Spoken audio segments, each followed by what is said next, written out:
Hello everyone, welcome back to the video. This is Ayush. आज अपने साथ में है अल्ट्रा वायलेट F77। अगर आपको नहीं पता है तो मैं बता दूं, ये बैंगलोर बेस्ड कंपनी है। इंडियन मार्केट में सभी जगह ये बाइक सेल कर रहे हैं, अपनी शोरूम्स अभी धीरे धीरे एक्सपेंड करने वाले हैं इंडिया में। इस बाइक की जो प्राइस है वो है 2,99,000 रुपीज़, और ये जो येलो वाली बाइक आप देख रहे हो ये है 3,99,000 रुपीज़। तो क्या 3 लाख रुपये और 4 लाख रुपये खर्च करने चाहिए एक इलेक्ट्रिक व्हीकल पे? और अगर हाँ तो ऐसा क्यों? इस वीडियो के अंदर यही चीज़ अपन डिटेल में जानने वाले हैं। ये बाइक्स ऑलरेडी कई टाइम से पहले मार्केट में है, अभी इनको अपडेट करके कुछ नए फीचर्स ऐड ऑन करे हैं, और जो मैकेनिकल हार्डवेयर सॉफ्टवेयर वो सब चेंजेस करे हैं, उन सब चीज़ों के बारे में भी बात करेंगे। सबसे पहले मैं आप लोगों को इस बाइक को बैठ के एक बार बता दूँगा। यहाँ पर आप लोग देख लो, ये नॉर्मल जैसी बाइक्स हैं। अगेन 800 mm सीट हाइट है। जो फुट पैक्स की है पोजीशन वो थोड़ी सी पीछे की तरफ है, और हैंडल बार थोड़ा सा ऐसा है कि आपको लीन होकर बैठना पड़ता है, बिकॉज जो पावर्स है वो काफ़ी ज़्यादा है। इसमें आपको मिलती है 40.2 bhp की पावर और 100 Nm का टॉर्क। इसमें आपको मिलता है 36.2 bhp की पावर और 90 Nm का टॉर्क। दोनों ही बाइक की टॉप स्पीड सेम है, 155 km/h की। तो 0 to 60 या 0 to 100 जो कंपनी क्लेम करती है, उन सब चीज़ों को टेस्ट करके देखते हैं, और ओवरऑल ये बाइक चलाने में फील कैसी होती है वो जानते हैं। जो 1 लाख रुपये का डिफरेंस है उसमें सिर्फ फीचर्स का डिफरेंस है और थोड़ा बहुत पावर का डिफरेंस है, जो मैंने आपको बता ही दिया है। तो डायरेक्ट कंटिन्यू करते हैं इस बाइक से, इसकी राइड क्वालिटी कैसी है, उन सब चीज़ों के बारे में बात करते हैं। तो चलिए चला के देख लेते हैं ultra violet F77 Mark II और इसका ओरिजिनल वेरिएंट जो कि बेस मॉडल है उसको। अब इसमें आपको फीचर्स जो है वो कई सारे मिल जाते हैं, जैसे कि ट्रैक्शन कंट्रोल आपको ऑप्शनल परचेस करना पड़ता है, और भी कई सारे फीचर्स हैं जो आपको परचेस करने पड़ते हैं, स्टैंडर्ड आपको नहीं मिलते हैं। और Mark II रिकॉन जो है उसमें आपको कई सारे फीचर्स मिल जाते हैं जो कि लाइक बाय डिफ़ॉल्ट है उसके अंदर सभी चीज़ें। अब यहाँ पर अगर आप देखोगे तो सबसे पहले मैंने इसको ग्लाइड मोड में डाला है। इसका मोड यहाँ से चेंज करते हैं, कॉम्बैट और ब्लास्टिक में लिटरली बहुत ज़्यादा फास्ट हो जाती है। यहाँ पे सारे स्विचेस हैं जिससे मेन्यू जो है वो पूरा मैं ऑपरेट कर सकता हूँ। धूप है, मैंने चश्मा लगाया हुआ है, उसके बावजूद भी स्क्रीन काफ़ी अच्छी तरीके से दिखाई दे रही है। ग्लाइड फंक्शन और ट्रैक्शन कंट्रोल के भी 3 लेवल्स हैं यहाँ पे।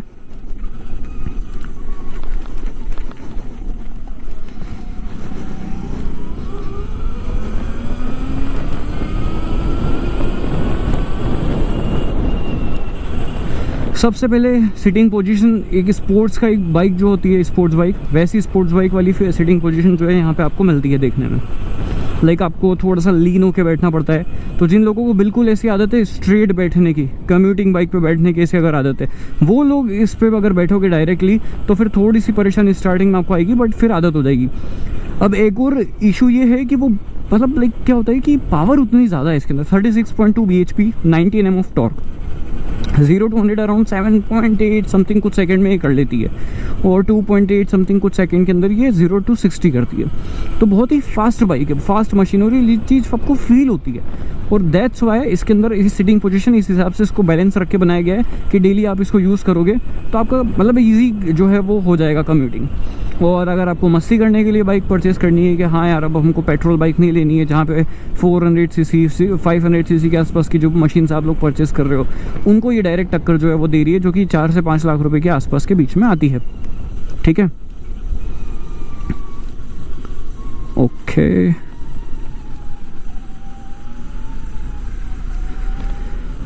तो अभी इस बाइक के अंदर आप लोगों को मेन वही है कि ओवरऑल जो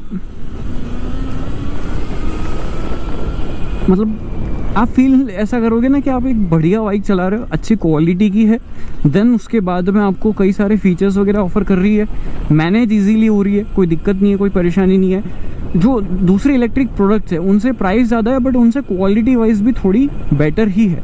मतलब ऐसा फील नहीं होता है कि आप उतना ज़्यादा पैसा दे रहे हो और मैं आपको इसके अंदर बहुत ज़्यादा ऐसा कमियां निकाल के बता दूं कि अरे यार 3 लाख रुपए ले रहे हैं और कमियां हैं बहुत सारी, वो चीज़ यहाँ पर फील नहीं होती है। तो एक अच्छी क्वालिटी का अगर इलेक्ट्रिक प्रोडक्ट आपको परचेज़ करना है तो थोड़ा सा आपको ज़्यादा जो है वो पे भी करना पड़ेगा। अब इसकी रियल वर्ल्ड रेंज जो है मेरे को ऐसा लगता है कि अगर आप बिल्कुल भगा के ताबड़तोड़ चला रहे हो ऐसे, तो अराउंड 150 किलोमीटर के आसपास जो है सिंगल चार्ज में आने वाली है। और अगर आप चला रहे हो रिकॉन Mark II जो आपका टॉप ऑफ लाइन मॉडल है, जिसमें 323 किलोमीटर की रेंज कंपनी क्लेम करती है, वो अगर आप चलाओगे तो उसके अंदर आपको अराउंड 250 किलोमीटर की रेंज जो है वो मिलेगी। ऑल्सो डिपेंड अपॉन कि आप कैसे चला रहे हो। 10 यहाँ पे आपको कंपनी बोलती है, ये 9 रीजन मोड जो है इसके अंदर आपको मिलते हैं। 10 उसको बोला जाता है 0 पे रहती है, तो उसको भी एक काउंट कर लो आप, दैट्स इट। अब वो रीजन मोड जो है वो है, अच्छी बात है, कोई दिक्कत नहीं, बट वो उतने ज़्यादा फास्ट नहीं है कि 9 नंबर्स मुझको देने चाहिए थे, मेरे को ऐसा लगा पर्सनली। अभी जैसे अगर मैं रेस छोड़ रहा हूँ ये 9 पे, तो ठीक है, इतनी स्लो तो नॉर्मली आपका वो जो ओला या वो आपका एथर रिजा आता है, सॉरी, उसमें भी वो स्लो ही हो जाता है उतनी फास्ट।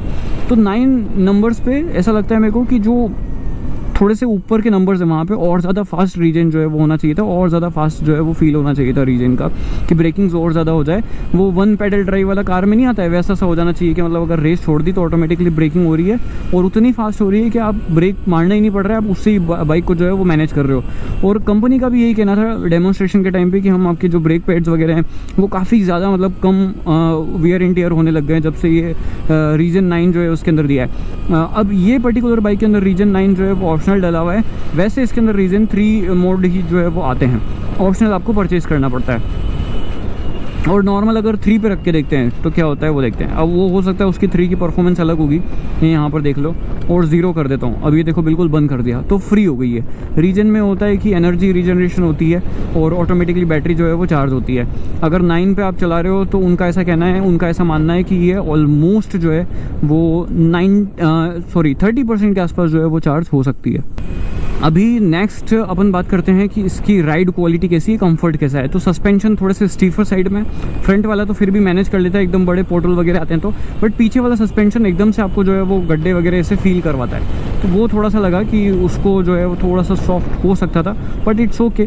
जो परफॉर्मेंस है उसके हिसाब से इट्स ऑल राइट। मेरे को लेके ऐसे कोई बड़ी प्रॉब्लम जो है वो नहीं है, मैं मैनेज कर लूँगा। बट अगर आप लॉन्ग राइड कर रहे हो तो थोड़ा सा आपको स्टीफ ज़्यादा थोड़ा सा लगने वाला है, दैट्स इट। अब ब्रेकिंग्स की अगर बात करें तो ब्रेक्स नो डाउट कार के बहुत ही ब्रेक्स की अगर बात करें तो ब्रेक्स बहुत ही बढ़िया हैं बाइक्स के, स्पेशली फ्रंट वाला ब्रेक जो है उससे बाइक काफ़ी बढ़िया आती है, काफ़ी अच्छी तरीके से बाइक जो है वो मैनेज होती है। ईजीली आप सभी चीज़ें जो है वो कर सकते हो और लाइक पूरा कॉन्फिडेंस आपको रहता है कि हाँ यार मैं बाइक को आराम से रोक लूँगा। ठीक है, अभी रीजन के मोड यहाँ से बढ़ाता हूँ। बहुत ही इजी टू यूज़ है मनूवर करना बाइक को, और साथ ही साथ ये एर्गोनॉमिकली भी सॉर्टेड है। सारे फीचर्स वगैरह एक बार आपको पता चल जाए तो आप इजीली जो है सभी चीज़ें कर पाओगे। ऑल राइट, हमको थोड़ा सा रास्ते देखने पड़ रहे हैं जस्ट बिकॉज कि रास्तों का कन्फ्यूज़न है, दैट्स इट। आई गेस इधर ही जाना है।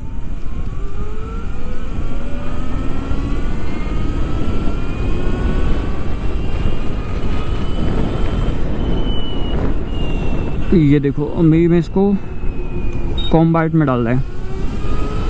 हाँ, यहाँ पे एक्चुअली रोड्स वैसे नहीं है, बट स्टिल इन रोड्स पे भी जो बाइक है वो काफ़ी ज़्यादा मज़ा दे रही है मेरे को।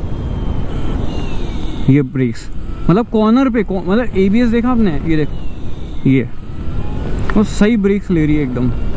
तो पीछे देख रहा हूँ, पीछे कोई तो नहीं है, मैं तो इतने फास्ट ब्रेक्स ले लूँगा, पीछे कोई होगा तो परेशान हो जाएगा।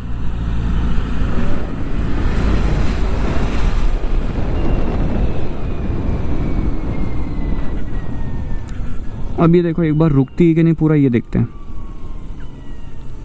ये आके फ्री हो जाती है। ठीक है, तो 5 से नीचे आने के बाद में तो ऑलमोस्ट फ्री सी हो गई है। एक्सेलरेट करते हैं।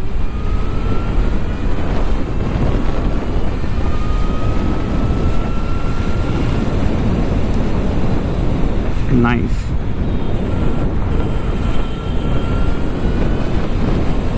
अभी यहाँ पर मेरे पास में जगह नहीं है कि मैं 0 to 100 वगैरह आपको करके बताऊँ।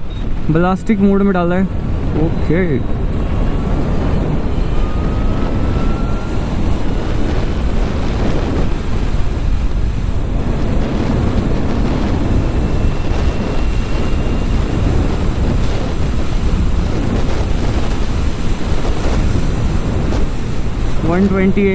रोड्स एक्चुअली उतने हैं नहीं कि ये सब चीज़ें की जाए। बाकी 155 किलोमीटर पर आवर की टॉप स्पीड है बाइक की। एक्चुअली डर ये लगता है कि कोई डॉग वगैरह ना आ जाए एकदम से।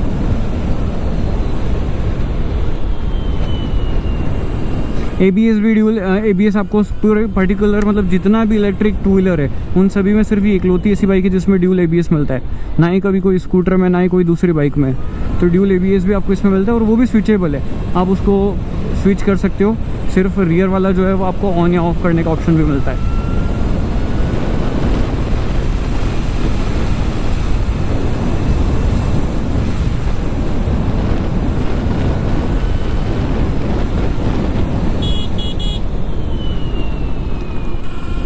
यहाँ तो लिटरली यार मज़ा ही आ गया। प्लास्टिक मोड में तो आए हाय हाय नेक्स्ट लेवल पावर है।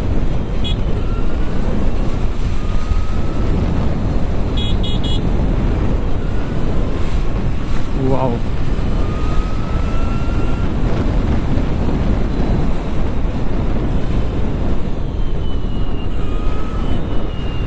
मैं रीजन को फुल कर देता हूँ। बट अभी ये देखो, मैंने एक बहुत बड़ी गलती करी। मैंने रीजन को फुल करने के लिए स्क्रीन में देखा, और वो चीज़ इस टाइप की रोड्स पे बहुत ख़राब होती है। तो प्लीज़ बाइक को चलाते चलाते कोशिश करो कि ये हाथ से ही सेंस करो कि कौन से स्विच पे आपका हाथ है, और वहाँ पर जो है वो आप कर लो, स्क्रीन में मत देखो।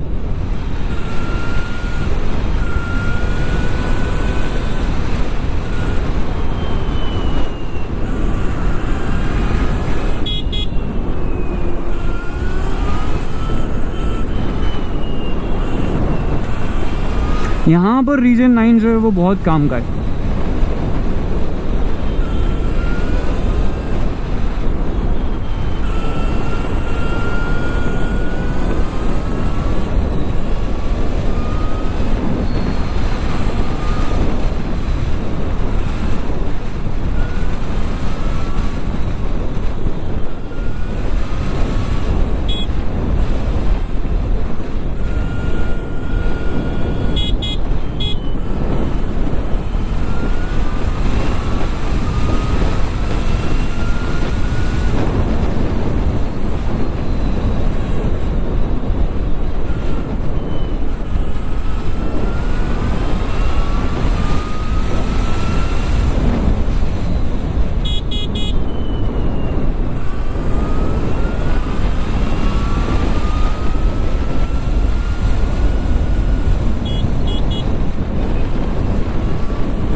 तो मैं इसलिए चुप हुआ कि आप लोग राइड एंजॉय करो।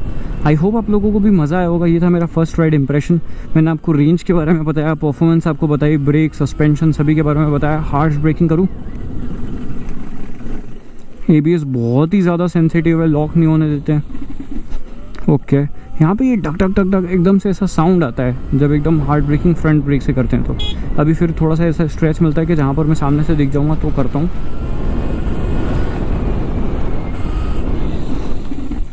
पीछे से डेफिनेटली बाइक उठने को हो गई है।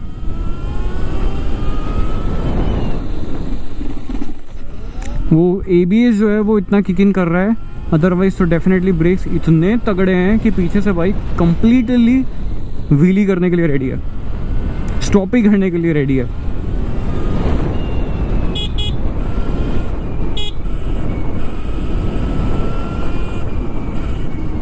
Monkey in the house. So guys, ये था मेरा first ride impression. I hope आप लोगों को मज़ा आया होगा। मज़ा आया तो लाइक शेयर सब्सक्राइब हो जाना चाहिए, चैनल पर नया तो। मिलते हैं नेक्स्ट वीडियो में। Till then guys, please drive safe, ride safe.